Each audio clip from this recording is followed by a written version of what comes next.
가로 TV 가리와 루피 이야기. 안녕하세요. 배워보게 시간입니다. 오늘은 우리 강아지의 짖음에 대해서 이야기해 볼 거예요. 우리 강아지가 짖을 때 어떻게 해야 할까요? 강아지가 짖는 것은 문제 행동이 아니라 당연한 행동입니다. 사람이 말하는 것과 비슷한 행동이죠.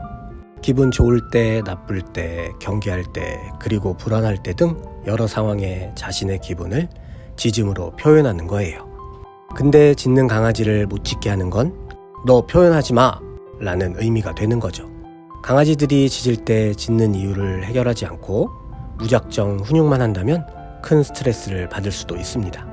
그래서 강아지가 짖을 땐 훈육을 하기보다는 먼저 짖는 이유를 찾고 그 문제를 해결하는 것이 먼저입니다.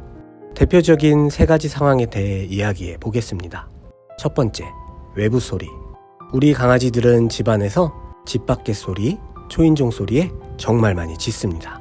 자신의 공간을 지키려고 짖는 게 가장 일반적이고요. 공간을 지키려는 이유는 딱히 다른 할 일이 없어서 자기 할 일을 찾은 거예요. 근데 강아지가 이렇게 짖을 때 대부분의 보호자들은 간식으로 시선을 돌리거나 짖는 강아지를 안아 올리거나 하는 행동을 하면서 강아지들의 짖음을 점점 더 심해지게 만들고 있어요. 그리고 외부 소리에 많이 짖는 강아지라면 일단 평소에 스트레스를 많이 풀어주셔야 해요. 집안에서는 경계하는 게 아니라 쉬고 잠자는 공간이니까요. 우리 강아지 스트레스를 풀어주기 위해 산책을 나가보세요. 하루에 일정 시간 이상 산책을 해주면 예민하게 짖는 대신 집에서 자거나 휴식을 취할 거예요. 산책을 못 나가거나 집안에서 아무런 활동을 하지 않은 강아지들은 외부 소리에 대해 민감해져서 짖으며 스트레스를 해소할 수도 있습니다. 얼마나 슬픈 이야기인가요? 짖는 걸로 스트레스를 해소하려고 하다니. 집안에서 차분한 놀이와 산책만 많이 나가도 정말 좋아질 수 있습니다. 그리고 산책 나가기 전 교육으로는 바로 현관 밖으로 뛰쳐나가지 말고 전실에서 가만히 서서 앉아, 기다려 같은 교육으로 간식도 주시면서 집 밖에서 나는 정말 많은 소리를 들려주며 익숙하게 해주세요. 더 이상 경계하지 않고 익숙한 소리로 인식하게 해주는 거예요. 그리고 그 소리들을 들려주면서 간식도 주시면 큰 도움이 됩니다. 그냥 소리일 뿐이고 경계할 필요 없는 익숙한 소리라는 걸 연습하는 거예요. 그리고 짖으면 조용히 하라고 간식을 주시는 행동은 강아지 입장에서는 짖는 행동에 대한 보상으로 받는 것이기 때문에 그런 행동들은 절대 하시면 안 되고요. 두 번째, 초인종 소리. 택배 혹은 배달 기사님들 방문 시 초인종을 누르고 우리 강아지는 짖고 몇 번 짖다 보면 그분들은 가시잖아요. 그럼 강아지는 내가 침입자를 쫓아냈다 라고 생각할 거예요. 그럼 초인종 교육은 어떻게 해야 할까요? 초인종 소리 교육을 하기 전 하우스 교육부터 선행되어야 합니다. 방석이나 캔넬 안에 들어가면 간식을 주는 교육이요. 강아지를 방석 혹은 캔넬로 보낸 다음 기다려를 시켜주시고요.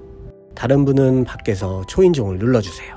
그리고 하우스에서 잘 기다린다면 그때 간식을 주시면 됩니다. 물론 한 번엔 안 되겠지만 여러 번 반복하시면서 우리 아이가 스스로 생각하고 행동하게 교육해 주십시오. 세 번째, 좋아서 짖는 경우. 일반적으로 보호자가 퇴근 후 집으로 들어왔을 때 좋아서 신나서 짖는 경우가 있습니다. 우리가 퇴근을 하고 들어가면 강아지는 반가워서 흥분을 하겠죠. 그럼 우리도 너무 반가워서 바로 이뻐해 주거나 같이 흥분해서 반가워해 주면 강아지 입장에서는 흥분을 해야 보호자가 나를 이뻐해 주는구나 라고 생각을 하게 될 거예요. 짖는 루틴이 하나 더 추가되는 거죠. 좋아서 짖는 경우는 이렇게 한번 바꿔보세요. 흥분한 강아지를 맞거나 밀기로 일단 흥분도를 낮춰주세요. 그 다음 방석 혹은 하우스로 보낸 후 차분해질 때까지 기다려주세요. 강아지가 차분해지면 간식을 주거나 차분히 인사를 해주면 됩니다. 물론 인사할 때 우리도 흥분해서 인사하기보다는 차분하게 인사를 해줌으로써 강아지가 차분해지게 교육해 주세요. 그럼 우리 강아지는 보호자가 집에 왔을 때 얌전히 방석에서 기다리면 이뻐해주고 간식도 주는구나라고 생각을 하게 될 거예요. 우리 아이와 진정한 교감을 하는 그날까지 우리 같이 노력해요. 그럼 다음 시간에 또 만나요.